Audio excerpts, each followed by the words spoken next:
सावधानी से सुनना।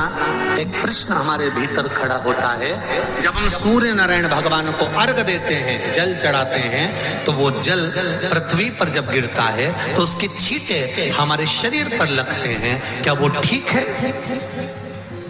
क्या वो श्रेष्ठ है?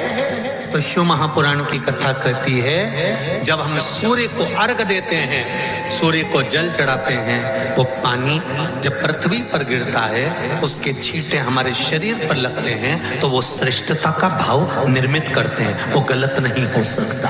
कारण अब वो भी समझ लीजिए।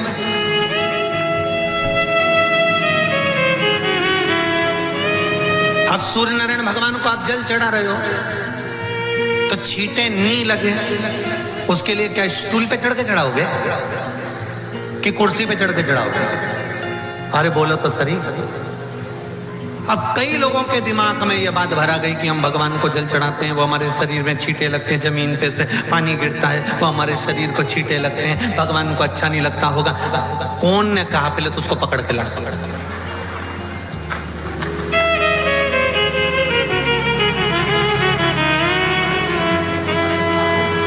क्योंकि मेरे राम जी महाराज, मेरे भगवान कृष्ण,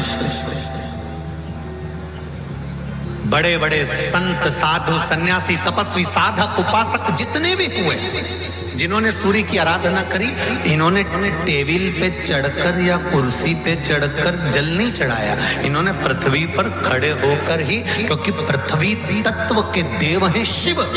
जब हम मृत्यु लोक पर खड़े होकर, पृथ्वी पर खड़े होकर भगवान शंकर भाग पृथ्वी तत्व को धारण कर कर जल को हाथ में लेकर जब समर्पित करते हैं, और जो जल नीचे गिरता है वो शरीर पर अगर लगता है तो हमको उसका आशीर्वाद ही प्राप्त होता है, दोष नहीं लगता। पर लोगों ने इसको विपरीत कर दिया। कि कौन ने विपरीत करा? कई लोगों ने इसको विपरीत कर दिया।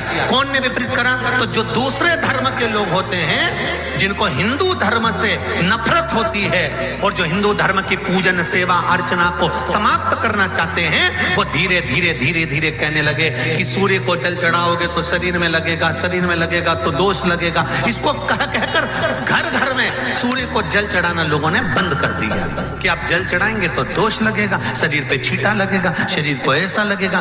ये दोष नहीं है। कितनी सुंदर बात है महाराज। सूर्य नारायण भगवान को जब जल चढ़ाया जाता है, हाथ सिर से 8 इंच की दूरी पर होना चाहिए। जम के बोलिए, सिर से कितना ऊंचा होना चाहिए? 8 इंच ऊपर अपना हाथ होना चाहिए मस्तक से सूर्य को जल चढ़ाते समय। और ना चांदी का, ना स्टील का, ना लोहे का, ना प्लास्टिक का, ना कांच का, ना सोने का कोई बर्तन, ना कांसे का, ना एल्युमिनियम का, ना पीतल का। केवल एक पात्र होना चाहिए, वो है तांबे का। काय का पात्र होना चाहिए? तांबे का पात्र। और सूर्य नारायण भगवान को जब 8 इंच ऊपर तुम्हारा हस्त है, और जब हम सूर्य को जल चढ़ा रहे हैं, कैसे जल चढ़ाना है वो भी समझ लीजिए। अगर कोई कैंसर का मरीज है, जिसके चेस्ट में कैंसर आ गया हो, लेफ्ट में, राइट में कहीं पर कैंसर आ गया हो, या कोई गठान आ गई हो, तो महाराज आप जल चढ़ाते समय उस जल की धार को सूर्य भगवान को जब चढ़ा रहे हो तो धार आपकी गठान की ओर जाना चाहिए, जिससे सूर्य की किरण उस जल में से आपके उस स्थान पर पड़े, उस जगह पर पड़े जहां पर गठान है। महाराज आप लगातार जल तो चढ़ाना चालू करो, अच्छे अच्छे डॉक्टर फेल हो जाएंगे और कह देंगे गठान ठीक हो गई।